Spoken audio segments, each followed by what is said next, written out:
Pues aquí estamos después de 2 horas y media largas de ver La Puerta del Cielo, o cortas, bueno.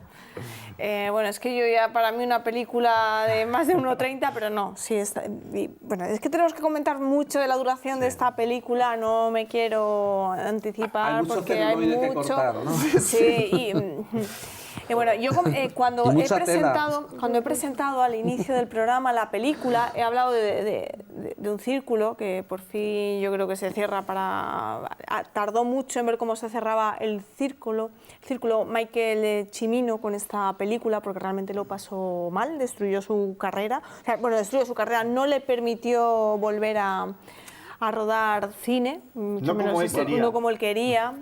Y mucho menos ya tener la repercusión que tuvo con sus primeros films, pero al final de su vida sí que vio cómo ese círculo se cerraba. Y hablo de círculos porque él los utiliza mucho en las películas, los movimientos circulares, el baile circular, los carromatos, el ataque con los carromatos circular, cuando llega el ejército también en círculo. Utiliza mucho el baile de patines. El baile de patines.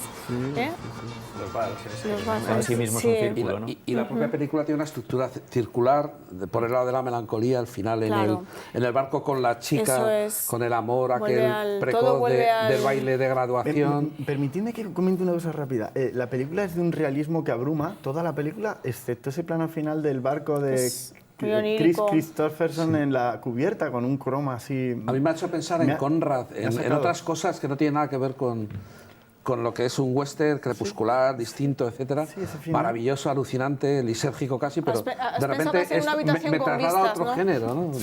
Sí, sorprendente. O las alas de la paloma o algo así, ¿no? Entonces... Yo es curioso porque tengo que decir que a mí me sorprende, a mí me cuesta mucho asociar esta película con el término realista. Es realista en cuanto a que la reproducción histórica es muy puntillosa, muy detallada, han construido un pueblo entero, el ferrocarril, o sea, es que no han escatimado en medios.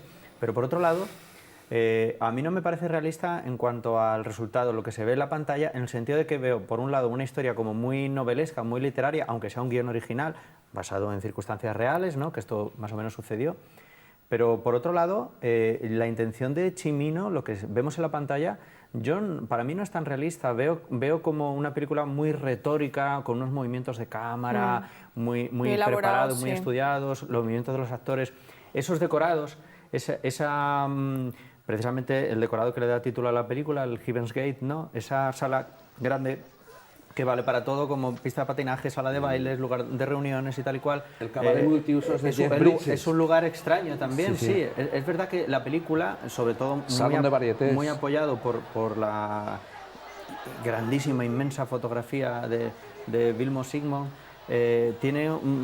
transmite una atmósfera que a mí no me resulta realista, me parece muy pictórica, porque además la composición de los cuadros lo es, de los planos, quiero decir, que te remiten a cuadros clásicos, y por otro lado, en el aspecto narrativo, me parece muy literaria, muy novelesca. Muy poética. Muy poética. A mí me parece un poco, perdona, inciso, porque hila con lo que tú dices, una especie de reverso o de espejo deformante del nacimiento de una nación. Lo que en el nacimiento de una nación era poesía, pero orientada a la épica, a la gran gesta americana, al lado positivo, etcétera. En esta es un poco el lado... Esta es epopeya del horror. Terrible, una epopeya del horror. Pero porque la impunidad del poderoso, todo contiene eso, más ¿no? una denuncia social. El sufrimiento. Sí, porque es verdad, lo que me gusta de La Puerta del Cielo es que es una película que ahora mismo, en 2016-17, tiene mucha vigencia. O sea, de repente el tema de la inmigración, ¿no? Tiene que ver... es una película digna de recuperar ahora porque te está poniendo sobre la pantalla cosas de actualidad. Emigrante con anarquista, que en cierto modo algo de razón tenían. Con porque delincuente, hubo claro. muchísimo... El anarquismo, sabéis que el foco más importante en el 19 era ruso. Y muchos huyeron por legítimamente buscar otro horizonte, pero también huyendo de la policía del zar. O sea, se colaron realmente muchos anarquistas. Hay un uso torticero, retorcido e interesado de los ganaderos de la asociación de ese tema. Claro. Pero es cierto lo que dice David, que puede evocar un poco también el tema de la oleada tremenda de inmigración actual, todo el asunto de Siria, del yihadismo, todo eso, ¿no? Sí, que también que se te cuelan terroristas, Claro. todo este tipo Que de hecho, cosas, pero realmente no hay los que olvidar movimientos que se migratorios cuelan, siempre pero no puedes demonizar a todo claro, un colectivo los movimientos migratorios siempre han existido. Claro. De hecho, hay una parte muy importante de los defensores de esta película que la defienden precisamente por su carácter un poco casi contracultural que tiene, en cuanto a que está criticando los cimientos de la ideología norteamericana tradicional y clásica, de la tierra prometida, de las oportunidades, todo esto. De hecho, es curioso cómo en la escena final de la batalla los inmigrantes estos, ¿no?, que atacan al grito de ¡Viva América!, ¿no? Sí. De repente, y los otros, los que representan la ley y el establishment, son unos asesinos sin escrúpulos que lo hacen todo porque... Por dinero. Defendidos además por un papel del gobierno, tenemos el permiso del presidente. Bueno, digamos que subvierte mucho todos aquellos pilares básicos, ¿no? Yo no quiero ser demasiado, pero cuando... el ejército tampoco quiero hacer muchos paralelismos con la actualidad, pero creo que tiene alguna más. O sea, que era amigo... ¿Y este es amigo del presidente? Sí. No digo más, aquí lo dejamos. Sí. El que enseña el trasero, sí. Y este es amigo del presidente. Pues eso, los amigos del presidente. Sin embargo, yo no creo que sea una película maniqueísta, es dialéctica, ese tema social está ahí claramente, pero luego profundiza un poco en las relaciones en el seno de la clase dirigente, lo que los americanos llaman los anglosajones ruling class, porque la película arranca en una graduación de élite en Harvard, y ahí está ya una historia de amistad entre Kris Kristofferson y el personaje de Kristofferson y de John Hurt. Y cómo se reencuentran, es la estructura tripartita de la película. Iba a decir antes que el círculo es la forma predilecta de esta película y de Cimino, de su poética, pero luego el triángulo inserto, la estructura es tripartita, hay dos elipsis y tres partes, dos principales y un epílogo. Y un triángulo amoroso también. Y un triángulo amoroso, etc. Entonces, ese encuentro inicial, que es de afinidad, es de fiesta, es de sombreros al aire, sombreros de copa al aire, de juventud en plenitud, etc. Y luego de repente, 20 años después, es la vida real. Uno ha tomado partido como sheriff. No. Bueno, sí, la vida real, la vida que uno elige.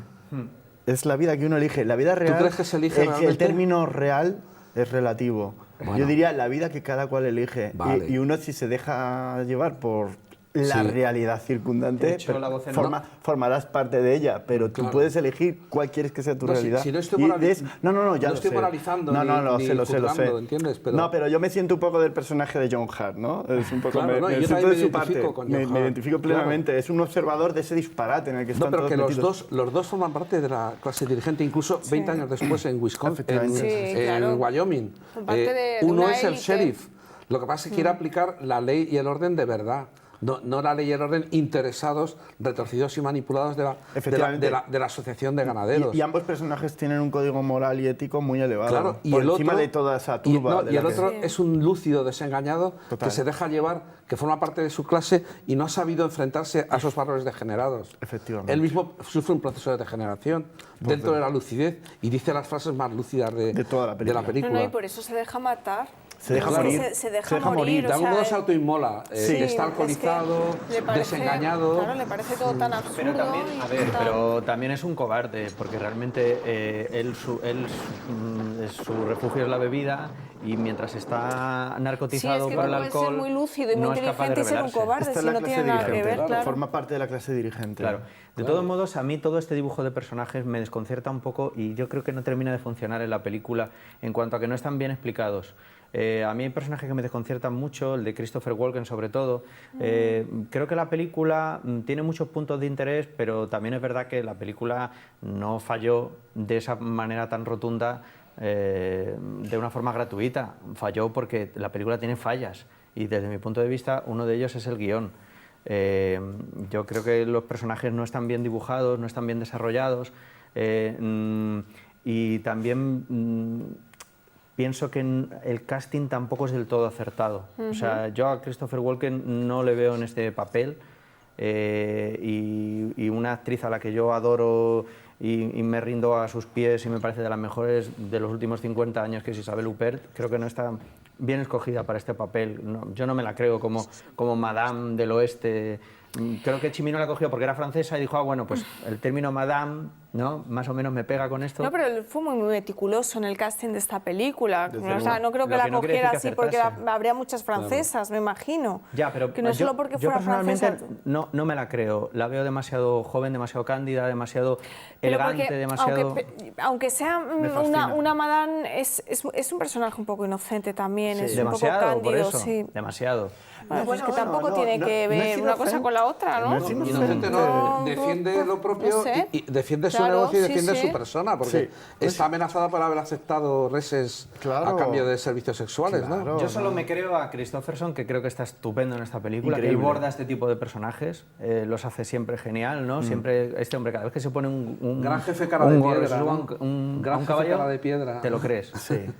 Y creo que es el actor que realmente sostiene. También es verdad que Cimino hizo una apuesta muy arriesgada con esta película porque no contó con estrellas, por así decirlo, de cine, ¿no? Pero Creo que eso es lo John normal. Hurt no está maravilloso, John Hurt. John Hart John sí Hurt está... pero está muy desaprovechado. Su personaje tiene muy poca Totalmente, yo es presencia. que lo pondría todas Está las muy escenas porque me desaprovechado. encanta John Hart. Estás pensando en John Hurt de 10 años después y de otras Claro. películas, pero John Hurt está donde tiene que estar en esta película. Absolutamente de acuerdo. Pero a mí me parece que Está sale magnífico. poco, ¿eh? Sí, a mí también. ¿Cómo? Y Que sale poco John Hart. que Pero tiene porque muy sois poco peso fans su de personaje. John Yo es que Hurt. soy muy fan, sí, lo tengo que Y Jeff reconocer. Bridges, está Mark Bridges. Está estupendo. Está No, maravilloso, está fabuloso. maravilloso. No, pero por eso, Yo, mira, yo no veo que sobre nadie. O sea, por Antonio, eso he dicho Repóker de Ases. yo Sí. pienso que hay una descompensación, que esta película no tiene equilibrio por ningún aspecto. Y uno de ellos es el casting. Creo que hay grandes personajes como el de Jeff Bridges y John Hart, que sale poco, y creo que hay otros que no están bien desarrollados, como el de Christopher Walken, que es muy importante en la narración. Entonces yo pienso que ahí la película es donde de repente se desequilibra algunas veces. Vale, Yo- entonces oye, aquí llegamos al punto Christopher Walken, del metraje.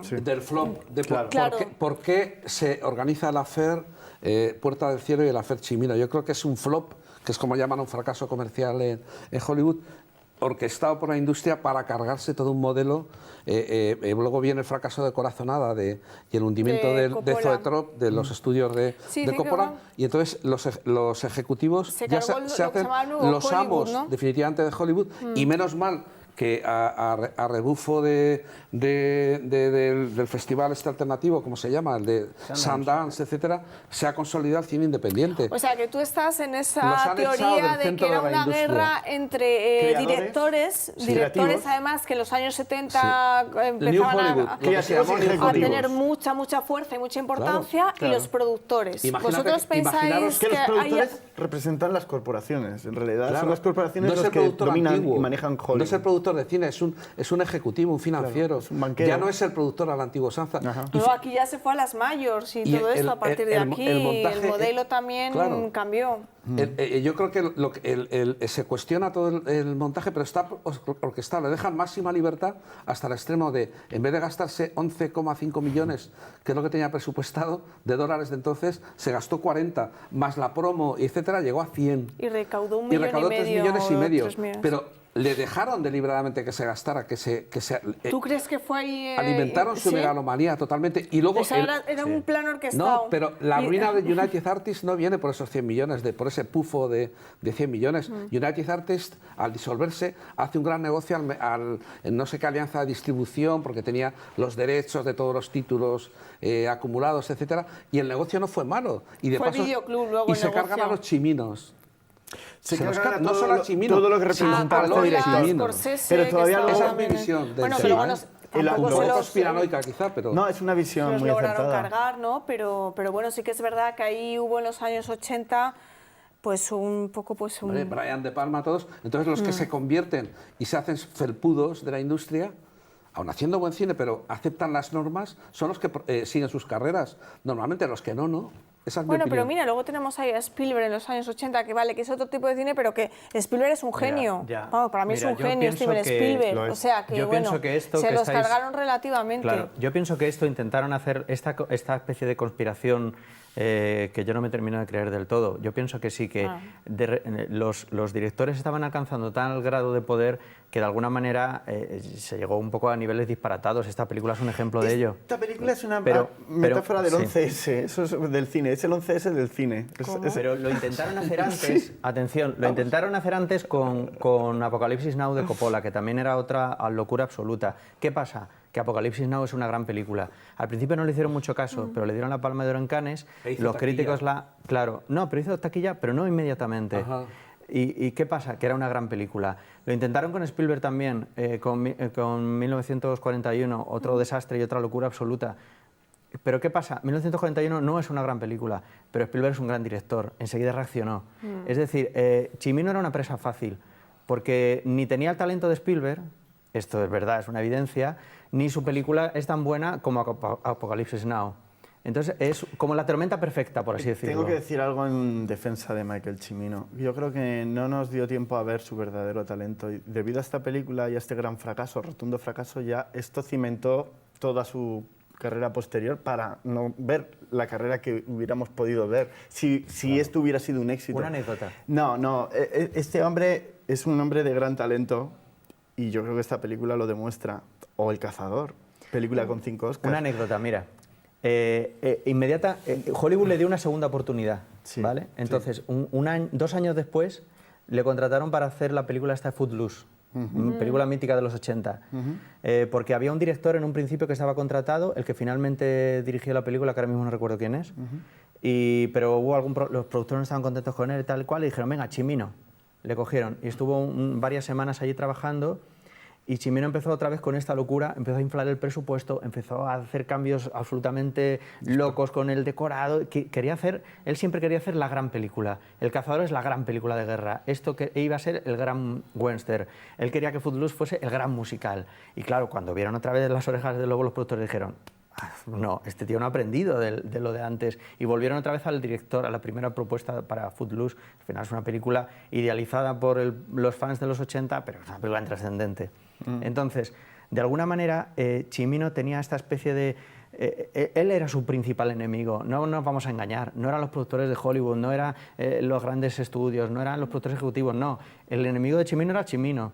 O sea, él estaba empeñado en hacer siempre la gran película, y eso es en una industria tan pegada al dinero, tan pegada a la taquilla, y donde los críticos entonces, ahora ya no, tienen tanta influencia, no podía durar mucho. Bueno, pero la gran película la han intentado hacer mucha gente, si es que eso tampoco... Y hay veces que sale y otras que no. Es que yo creo que la hizo, con todo le salió. Y es El Cazador. La acabamos de ver. Sí. El Cazador. No. Su gran película es El Cazador. No, es El Cazador y La Puerta del Cielo. Y yo defiendo las dos a capa y espada. Yo decía al principio que esta es una película cadáver.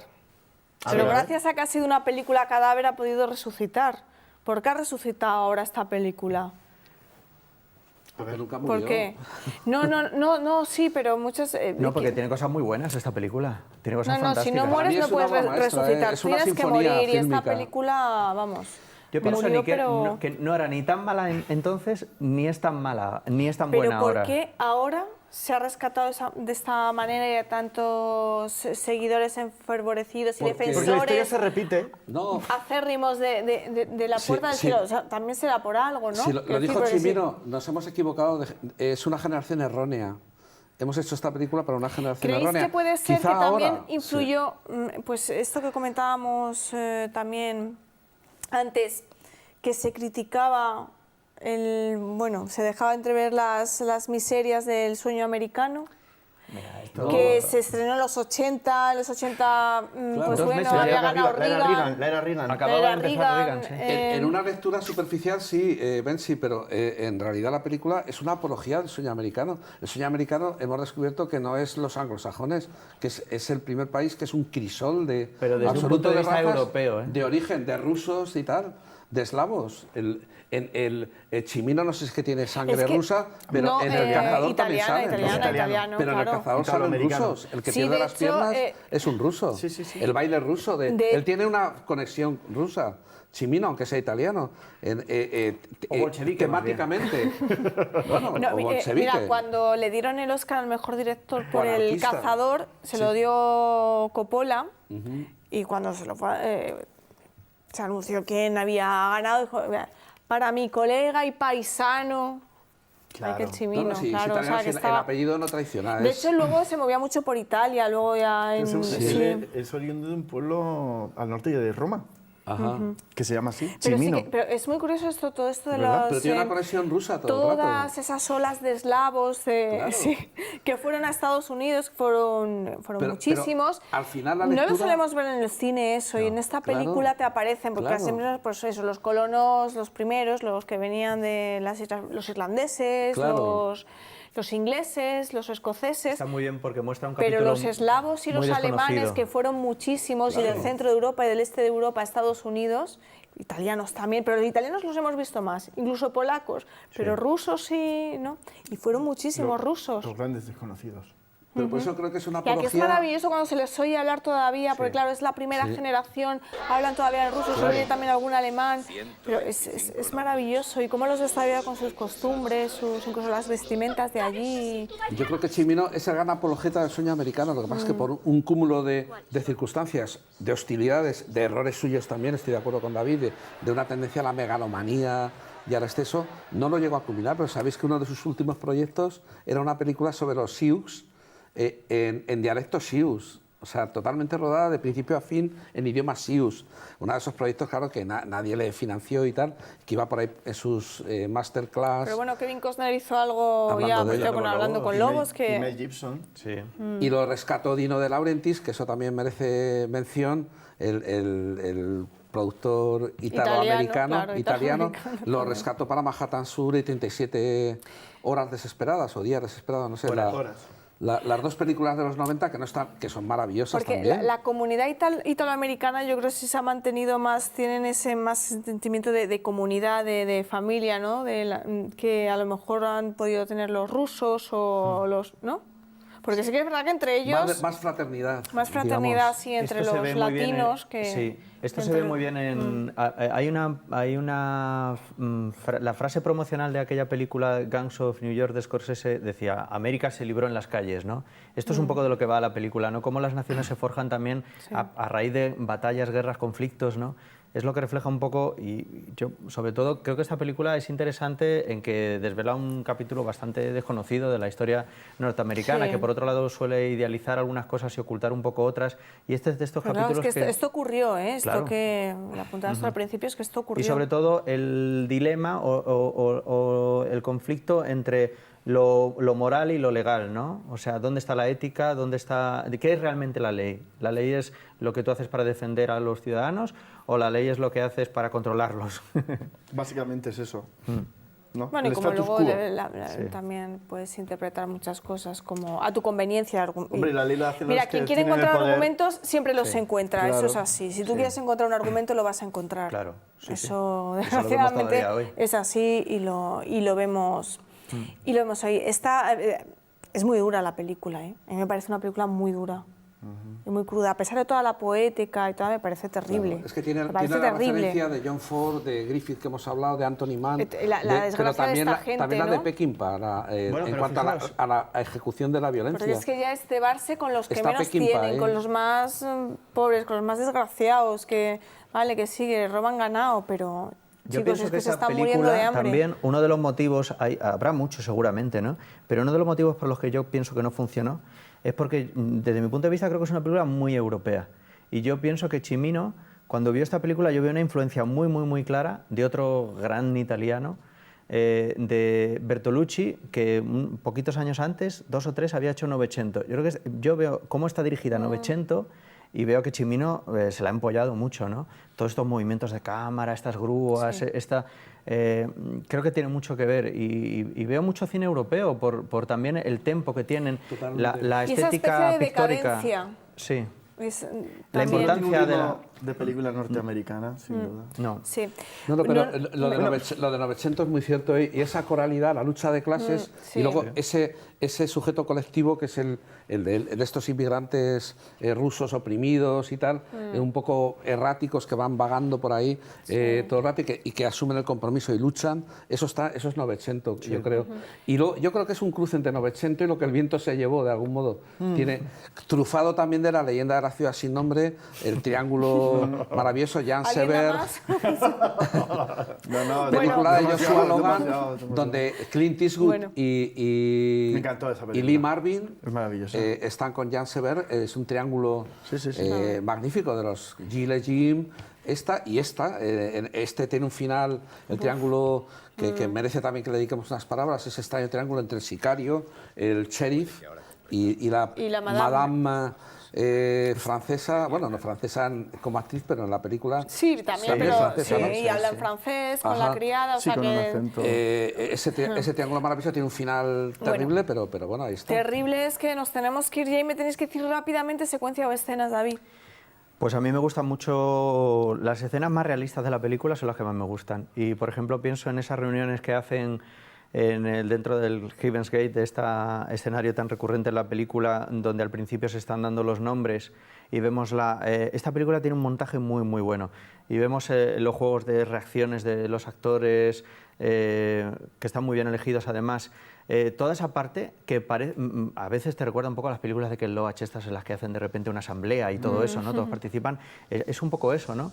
Es ese realismo de que de verdad te llegas a creer las acciones de los personajes, además porque les oyes hablar en sus idiomas originales. Es que yo hasta parece que estoy esperando que digan mi nombre. Sí. Es que estás ahí con ellos y dices, Dios mío, es que qué terrible, que digan tu nombre, que vienen a por ti a matarte. ¿Por qué? Son escenas que tienen mucha fuerza. Es verdad que las escenas casi todas están demasiado alargadas, porque incluso aunque esta película está muy, muy recortada, que por cierto hay que decir que Cimino, esa versión también le gustaba, ¿eh? Decía que esta versión tan recortada también expresaba lo que él quería contar con La Puerta del Cielo. Pero es verdad que aún así dices, ostras, hay escenas... Fíjate que a mí la música de David Mansfield de esta película me encanta, me entusiasma, pero las escenas musicales del violinista y tal, dices, ostras, se está tomando su tiempo este hombre, esto no es el ritmo de una película. Y una de las cosas que además muestran ese realismo es que allí ves a mujeres, niños, ancianos, inválidos...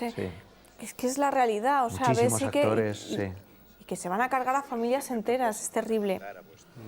Mi escena favorita es el baile, pero el baile de La Puerta del Cielo, el baile popular de los rusos y tal, del local de Jeff Bridges en la fiesta, porque es un poco digamos el equivalente del baile de graduación de la juventud privilegiada del principio, de repente.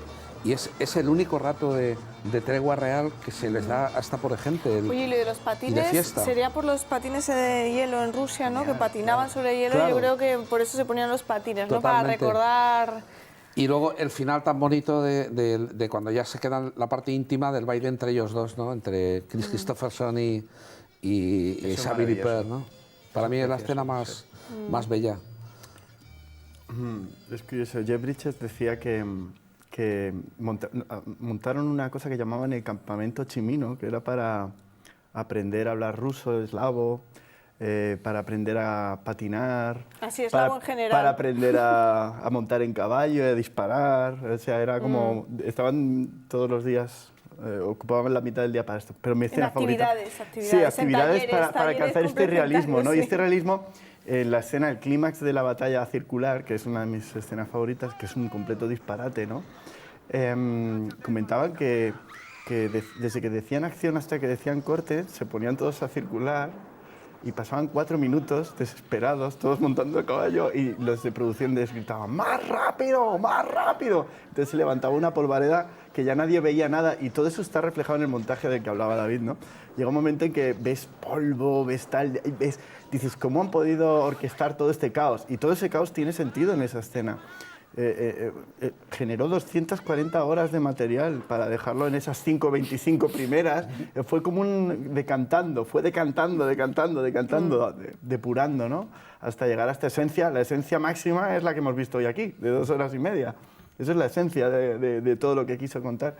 Entonces, sí, esta escena del final disparatado me parece... Y al final, para nada, hay una especie de todos mueren, se salvan, los malos se salvan, son salvados por el gobierno, ellos han muerto, no han conseguido su objetivo, porque vas buscando una especie de justicia, ¿no? En la película, y dices, ahora llegan ellos y estos se aterrorizan y van a morir. No, no, al final la vida es lo que es decir, que uno tiene que rendirse a la realidad tal y como es, y la realidad es esta, aunque, no nos, que sea, aunque no nos guste. Y añadir ya para mi escena favorita real. Voy a decantarme yo también como Chimino. Él no supo decantarse, pero yo me voy a decantar. Es cuando están en la escena del billar, Chris Christopherson y John Hart, y él le hace un texto que lo he apuntado. Rápidamente. Y dice, solo pedimos tiempo para vagar y descubrir los tortuosos caminos del hombre, vagar y buscar las verdades que subyacen bajo la fe superficial por la que los hombres viven y mueren. Eso es la película. Hacemos preguntas, pero ya es hora de analizar las verdades que yacen bajo las creencias por las que los hombres viven y mueren. Es esto. Y esto es la vida. Pues nada, aquí nos quedamos reflexionando sobre esto. Y hasta el próximo callejón. Hasta el próximo callejón, por lo menos. Y no sé, vamos a necesitar unas cuantas semanas, yo por lo menos. Bueno, nos vamos. Hasta pronto.